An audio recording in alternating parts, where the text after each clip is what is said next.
The first time I went up to see the aftermath of the fire, I was overwhelmed. It was devastating to see the landscape that I knew so well completely changed by the fire.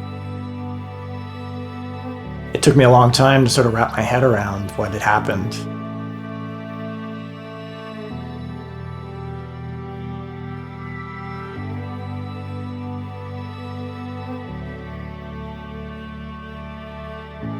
Well, this landscape's a very simple landscape.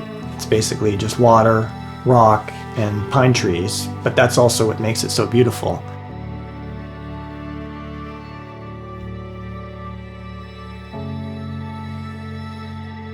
And following the fire, it sort of took out one of those elements. There was no longer trees, or there was sort of these trees that were drastically changed, and there were sort of these gnarled, sculptural looking things. And it changed such a huge part of the area. It really left me wanting to explore it and photograph it.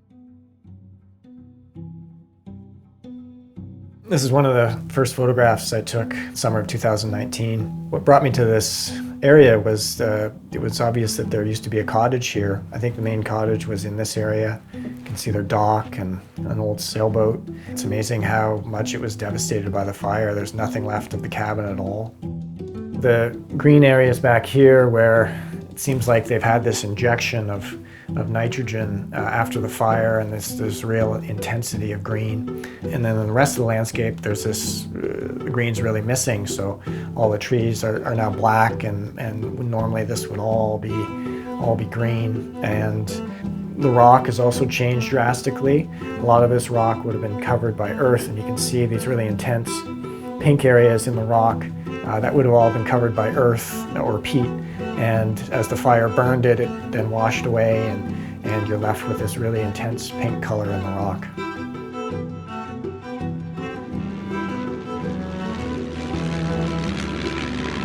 One of the largest forest fires in northeastern Ontario, Parry Sound 33, continues to grow despite air and ground level efforts. More than a dozen fires burning out of control, forcing evacuations and a call for help to fight the spread.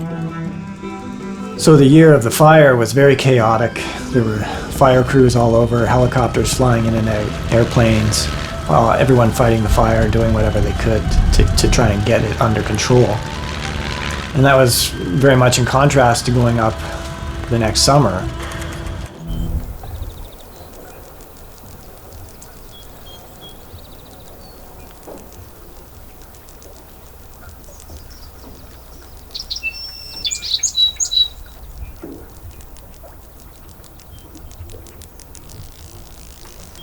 There was an intimacy there that I really haven't felt anywhere else before. You're sort of in this place where something's happened, and it feels very unique, very special to be there. So I tried to capture a bit of that feeling in my photographs and in my artwork, not just to focus on the sort of devastation and ugliness of the fire, but to find beauty within it.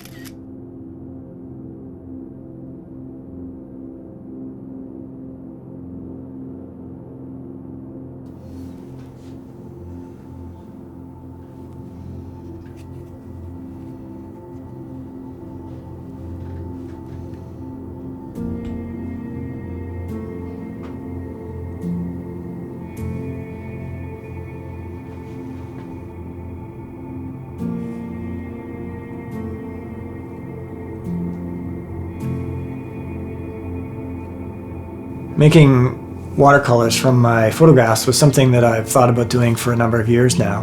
And when the pandemic happened and I couldn't get out and photograph very much, it sort of gave me this opportunity to start painting. It was just a way of staying creative for me while I was stuck at home. And I loved it. I started painting every day, and after about a year, I started making paintings from the photographs of the fire.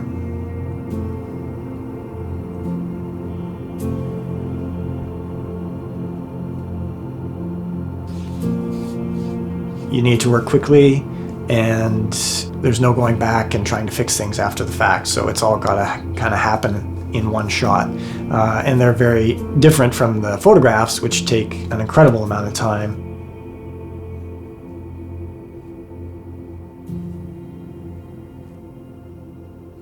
Watercolors are really liberating. They're just something that come out of me. They're very quick, and they're a lot of fun.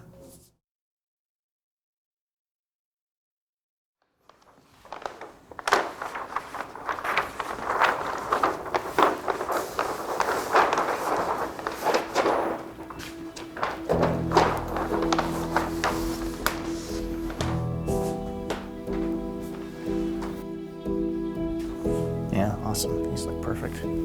Nice job. Yeah, the fire was very humbling. It makes you realize just how small you are.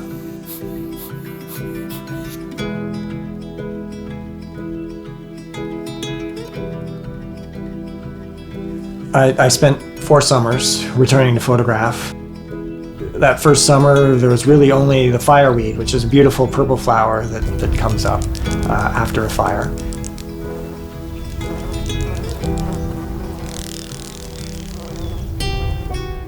It's taken time, but the landscape it's coming back. It's slow. I heard one estimate that it might take 100 years to get back to where it was.